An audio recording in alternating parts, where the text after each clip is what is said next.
Le Congrès national africain ANC, au pouvoir depuis 1994 en Afrique du Sud, a repris dimanche soir ses opérations de vote pour désigner le successeur de leur contesté président Jacob Zuma, un scrutin crucial pour l'avenir du parti et de la nation arc-en-ciel. L'élection oppose l'actuel vice-président Cyril Ramaphosa, soutenu par l'aile modérée de l'ANC, à la candidate soutenue par Zuma, son ex-épouse et ancienne patronne de l'Union africaine, Nkosazana Dlamini Zuma.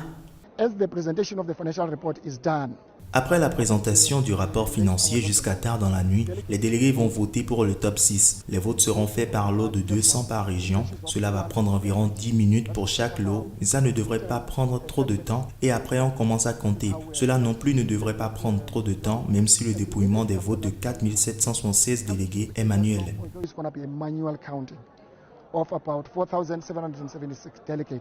Depuis l'ouverture de sa conférence samedi, les délégués de l'ANC se sont opposés sur les modalités de la procédure électorale, illustration des fractures qui déchirent depuis des mois le mouvement de Nelson Mandela. Ce n'est qu'en fin de journée dimanche qu'ils sont parvenus, après de longues tractations, à se mettre d'accord sur une liste révisée de 4776 votants contre plus de 5200 initialement prévus.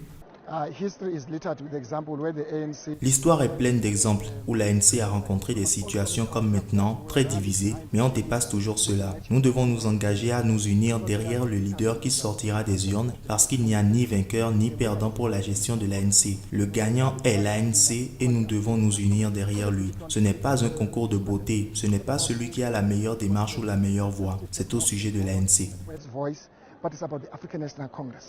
Le décompte actualisé des nominations par les différentes sections et branches provinciales du parti, publié dimanche, a donné une longueur d'avance à Ramaphosa sur sa rivale, avec un total de 1469 contre 1094. Mais ce rapport de force peut être facilement inversé puisque les délégués ne sont liés par aucune consigne de vote. Le vainqueur de ce duel au couteau a de bonnes chances de devenir le prochain président du pays en 2019, à la fin du deuxième quinquennat de Jacob Zuma.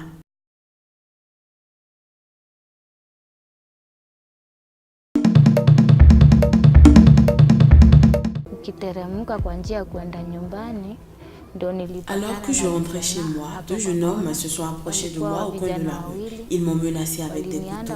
L'un d'eux a mis un couteau de ce côté et l'autre a placé un couteau de ce côté.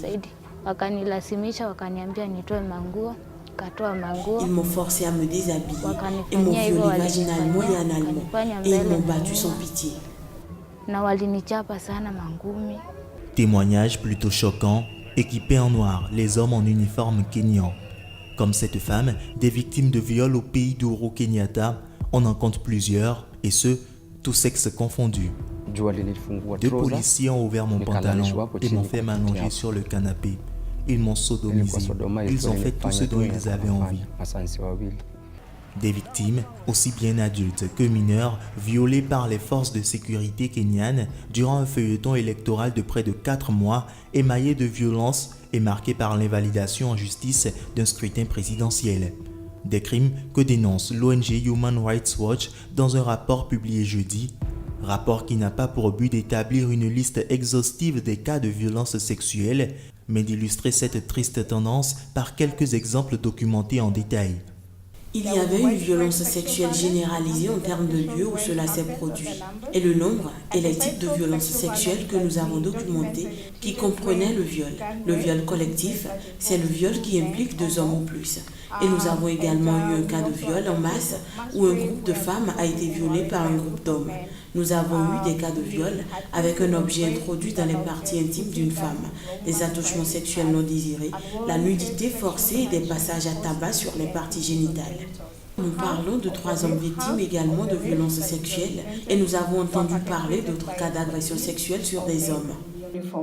Dans son rapport, l'ONG dénonce de manière plus générale le comportement de la police durant la longue période électorale kenyane, notamment l'usage excessif de la force contre des manifestants, les meurtres, passages à tabac et membres coupés d'individus, ainsi que le pillage et la destruction de biens. Toute chose qui fait désormais passer la police de gardien de la sécurité à destructeur de cette dernière. Je ne vois pas la police comme quelqu'un qui me protège, Je vois la police comme quelqu'un qui pourrait venir me détruire à chaque instant.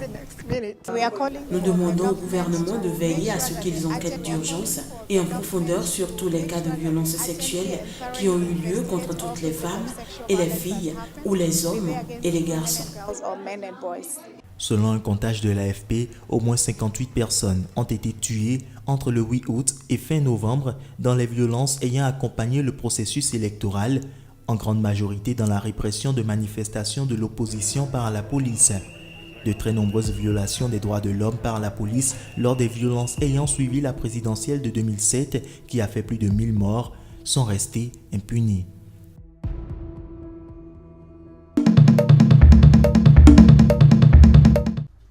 Pas d'électricité dans ce village au sud de la République démocratique du Congo, mais des peintures qui valent de l'or.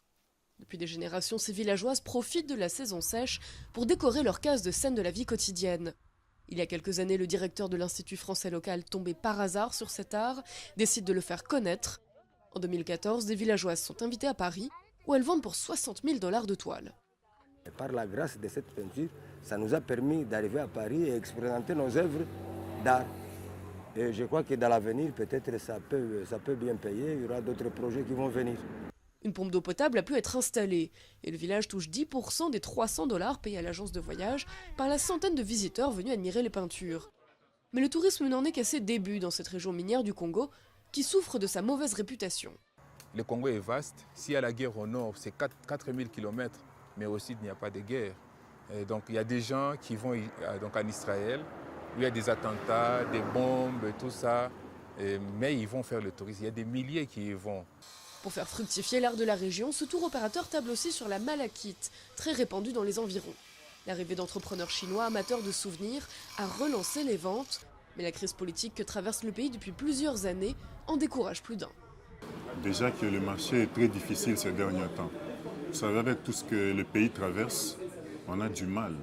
Les touristes n'arrivent pas à venir ici. Autre frein, les lourdeurs administratives, comme pour obtenir un visa. Mais les professionnels sont optimistes. Pour eux, certains défauts peuvent devenir des atouts. Quelqu'un qui vient avec cette très belle 4x4, très dure, vous allez l'essayer sur une mauvaise route. C'est très joli. S'embourber, c'est désembourbé, c'est déjà une forme de tourisme. À Makwacha, un projet de construction de cases peintes pour loger les touristes est en cours, avec l'espoir d'attirer plus d'amateurs pour une visite couleur locale.